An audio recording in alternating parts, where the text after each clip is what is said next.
सरकार को विकास करना चाहिए, आपकी समस्याओं को सुलझाना चाहिए।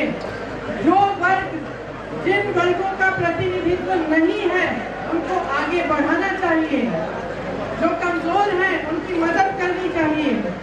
लेकिन ये जागरूकता किसी नेता में नहीं आएगी, किसी नेता में नहीं आएगी जब तक पब्लिक में नहीं आएगी, जब तक आप नहीं कहोगे। आपको 2 करोड़ नौकरियां मिलेंगी, तमाम वादे किए गए, बताइए क्या हुआ? मिली नौकरी?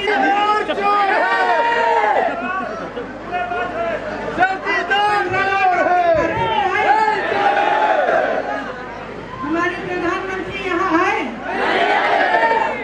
लेकिन पूरी दुनिया में तो घूमा है। चोर है, चोर है।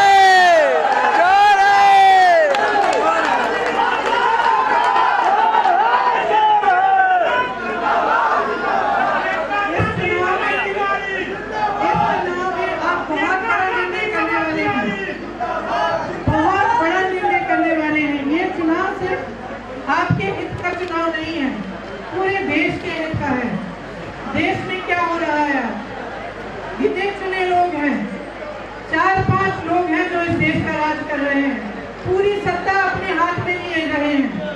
वो समझते हैं कि सब कुछ वही जानते हैं कि जनता में कोई विवेक नहीं है। वो समझते हैं कि आपको गुमराह करके सत्ता में रहेंगे, सारी संस्थाओं को बर्बाद करना चाहते हैं, हर चीज को अपनी सत्ता में रखना चाहते हैं, अपने कंट्रोल में रखना चाहते हैं। ऐसे कोई देश नहीं चल सकता।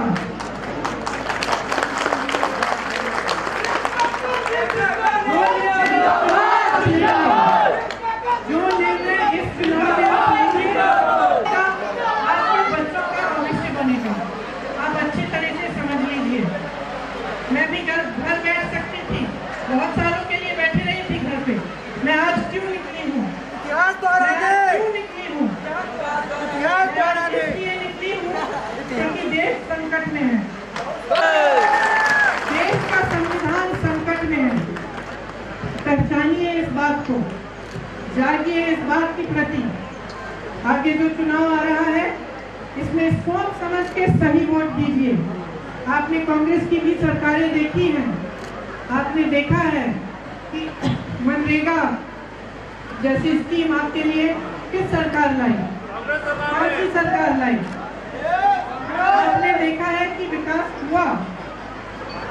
आज जो स्थिति है 45 सालों में ऐसी स्थिति नहीं हुई है।